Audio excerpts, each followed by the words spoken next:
Hi everyone, in this video I will shelf cook for the next month using mainly ingredients I have on hand, trying to save as much money on groceries as I can. I also will try a couple of new to me recipes, so let's start.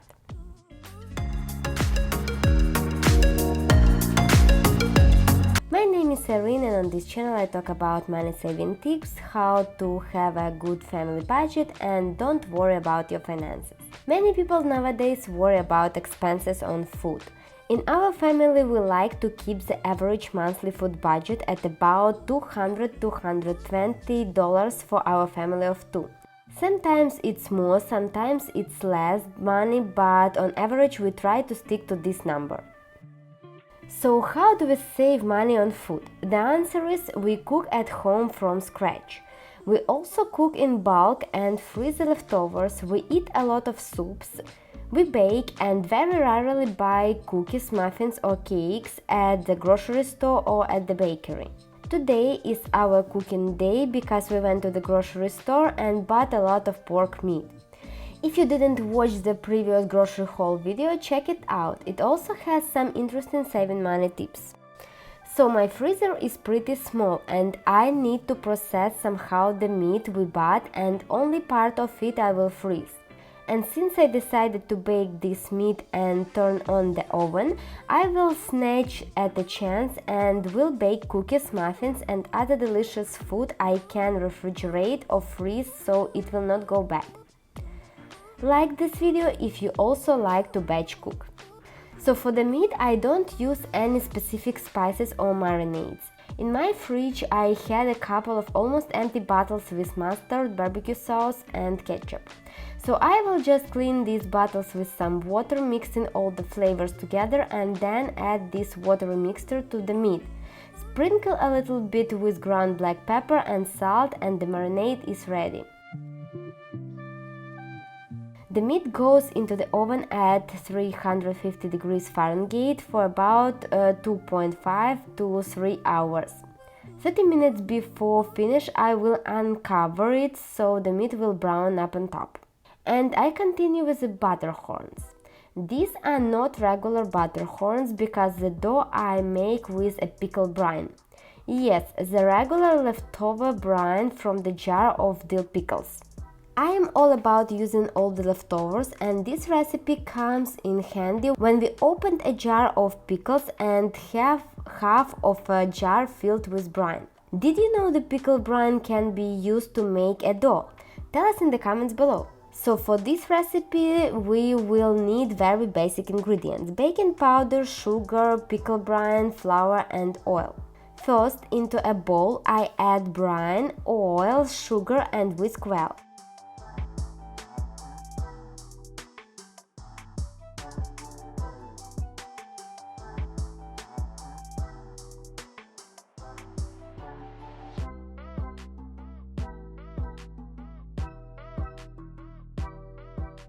Then add flour and baking powder and knead the dough.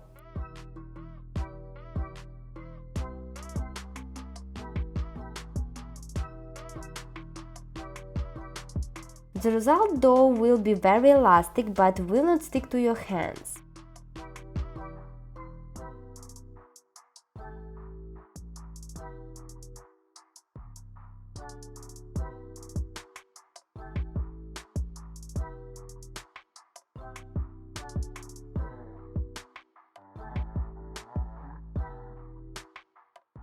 Today I make a double batch, so divide the dough into 8 parts, place it into a bowl and cover with a dry towel. Let the dough rest for 20 minutes and it's now ready to make the butterhorns. Each part of the dough roll into a circle about 11 to 12 inches or 30 centimeters in diameter. Cut the dough into 8 triangle pieces. Put filling into a wider part of each triangle. Roll up each wedge from wide edge to tip of the dough. Place rolls with tip down on a baking sheet. Brush with egg wash or milk. I brushed mine with the milk today. Bake 25 to 30 minutes or until golden brown. In my oven I bake them for 30 minutes. For the fillings, I used mashed potatoes mixed with some fried onions, and the second filling is made of cooked rice, cooked eggs, chopped green onions, and a couple of tablespoons of sour cream I added to make the mixture more sticky and not so dry.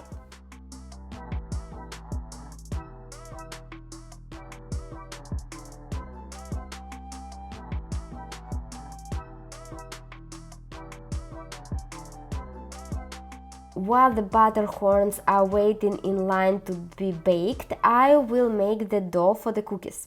These are the go-to cookies in our family. I make them almost each time I turn on the oven. We like to have them just in case we will want something sweet, and they perfectly stay in the fridge for a couple of months. For these cookies I use eggs, sugar, vanilla extract, oil and a pinch of salt. Mix well the wet ingredients and then add flour and baking powder.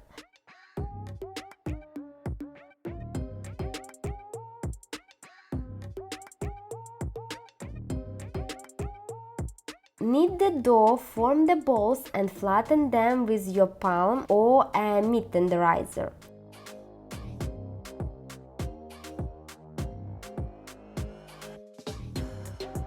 I use a regular IKEA meat tenderizer. The link will be in the description box below.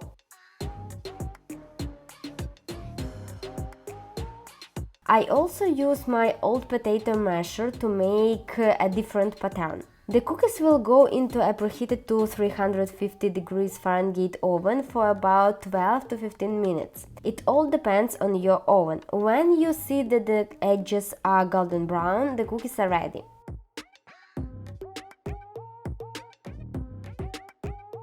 And we continue with the pumpkin muffins. So I had in my pantry 2 cans of canned pumpkin, 15 ounces each. They were sitting there for a long time, so I decided to use them up. Added some eggs, oil and mixed the wet ingredients. In another bowl I already mixed well the flour with sugar, baking powder, cinnamon, ginger and salt. The recipe you will find in the description box below, so I will not indicate the exact measurements in this video. For the filling I will use dry cranberries and peanuts. The recipe calls for chopped pecans, but I don't have them, so peanuts will be.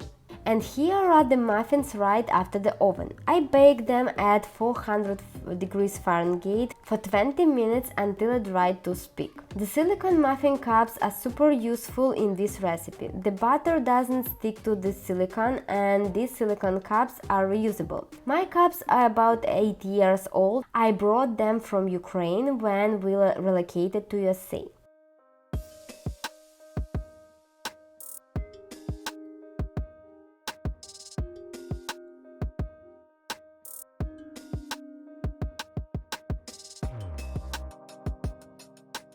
While the muffins are baking, I quickly made a dough for these pumpkin chocolate chip scones. I used the leftover pumpkin puree. I just need to brush them with milk and bake in the oven for about 20 minutes.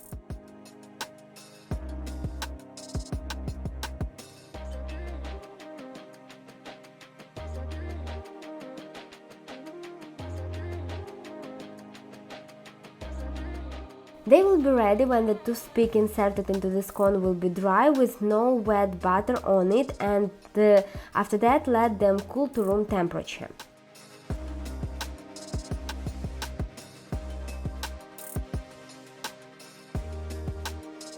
Then cover with a glaze.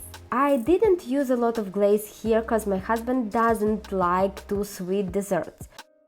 But in this case, Mike told me he would decrease a little bit the quantity of sugar in the dough, but add more glaze.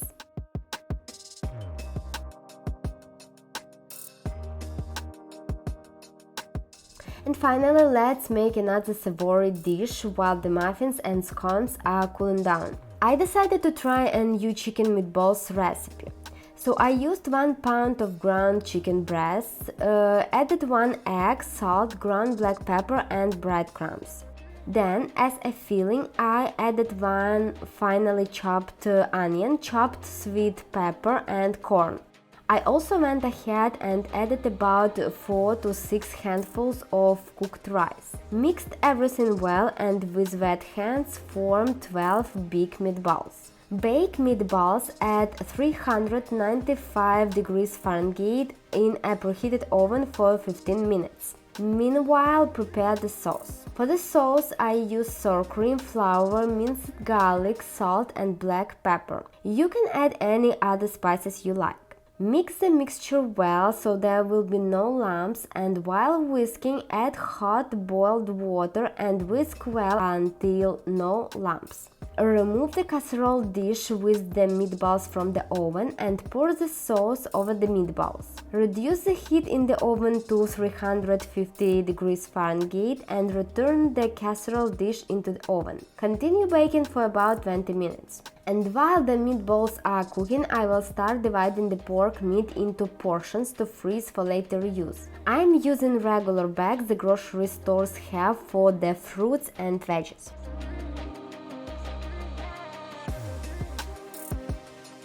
And here is everything I baked today.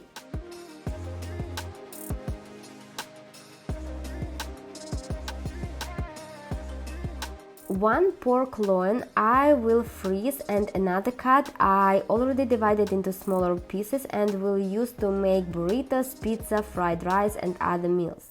Or just can cut the cold meat for sandwiches. Here are the leftover juices and grease from the meat. I will store it in the fridge and will use to make soups later. Here are the cookies.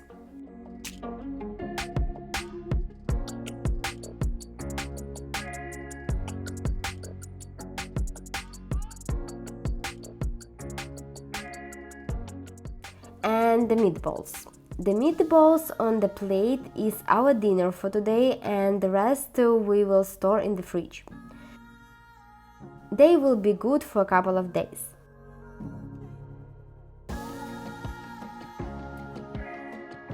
Look how soft are these muffins. I really like kinda sweet and savory taste of cranberries in these muffins.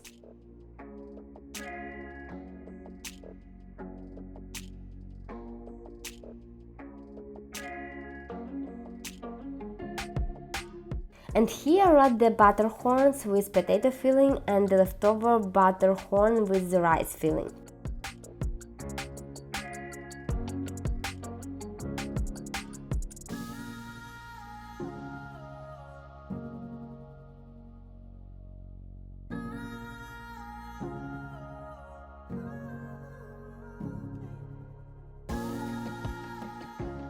While I was checking the meatballs in the oven, Mike sneaked into the kitchen and stole the second piece of the butterhorn.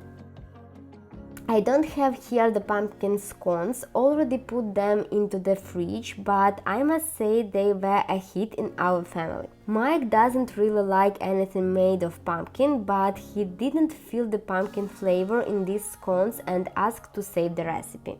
So these are our results of today's baking day. Part of this food we will freeze and part of it will stay for a couple of weeks in the fridge. All the links with the recipes will be in the description box below, and if you liked any recipe, tell us in the comments which one you liked and why. Subscribe and like this video, and I will see you in the next one. Bye!